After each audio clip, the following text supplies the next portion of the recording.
অর্থসংকট ও নানা জটিলতায় ১.৫ দশকেরও বেশি সময় ধরে বারবার পিছিয়েছে ইস্টার্ন রিফাইনারি দ্বিতীয় ইউনিট প্রকল্প। তবে এবার ২০২৯ সালে দ্বিতীয় ইউনিটের পরীক্ষামূলক কার্যক্রম চালুর পরিকল্পনা করছে সরকার। আন্তর্জাতিক দরপত্র আহ্বান করা হবে আগামী মাসে। এই ইউনিট চালু হলে শুধু তেল পরিশোধন বা আর্থিক সাশ্রয় নয়, জ্বালানি নিরাপত্তা নিশ্চিতে বড় ভূমিকা রাখবে।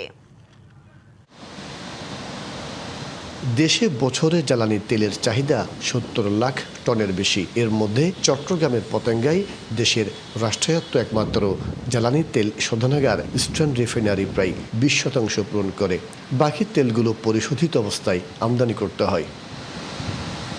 ইস্টার্ন রিফাইনারি মধ্যপ্রাচ্য ছাড়া অন্যান্য দেশের ক্রুড পরিশোধন করতে পারে না।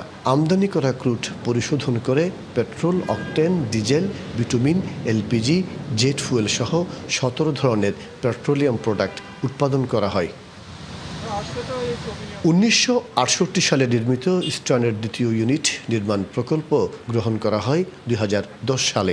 ১৫ বছর ধরে ঢিমেতালে চলা প্রকল্পটির বাস্তবায়নে নির্মাণ ব্যয় ৪২,০০০ কোটি টাকা প্রস্তাব করা হয়েছিল। অন্তর্বর্তী সরকার ২০২৫ সালের শেষের দিকে ৩১,০০০ কোটি ৫৭ লাখ টাকা খরচ করে রিফাইনারি সম্প্রসারণ প্রকল্পটি চূড়ান্ত অনুমোদন দেয়। দেশের দীর্ঘমেয়াদী জ্বালানি নিরাপত্তা ও সাশ্রয়ী জ্বালানি সরবরাহের জন্য প্রকল্পটি দ্রুত বাস্তবায়নের পরামর্শ জ্বালানি বিশেষজ্ঞদের। আমাদের ইস্টার্ন রিফাইনারি একটা এক্সপানশন করার একটা কথা ছিল ইউনিট 2, সেটা যদি বাস্তবায়িত হতো তাহলে এই হরমুজ প্রণালী রিলেটেড ক্রুড ছাড়া আরও অন্যান্য দেশের ক্রুডও এখানে রিফাইন করা যেত। তো আমাদের এখন অবিলম্বে দ্বিতীয় রিফাইনারি করার দিকে যেতে হবে।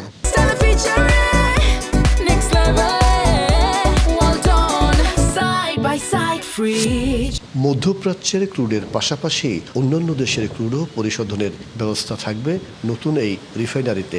ইস্টার্ন রিফাইনারি লিমিটেডের সেকেন্ড ইউনিট, যেটির কাজ অচিরে শুরু হবে বলে আমরা আশা করছি ইনশাল্লাহ, সেই ইউনিটটা যদি আমরা চালু করতে সক্ষম হই তাহলে আপনারা দেখবেন সক্ষমতা বাড়বে, ভিন্ন ভিন্ন সোর্সের ক্রুড রিফাইন করবার ক্যাপাসিটি থাকবে, সেই প্রযুক্তি আমরা ইনকর্পোরেট করবো ইনশাল্লাহ।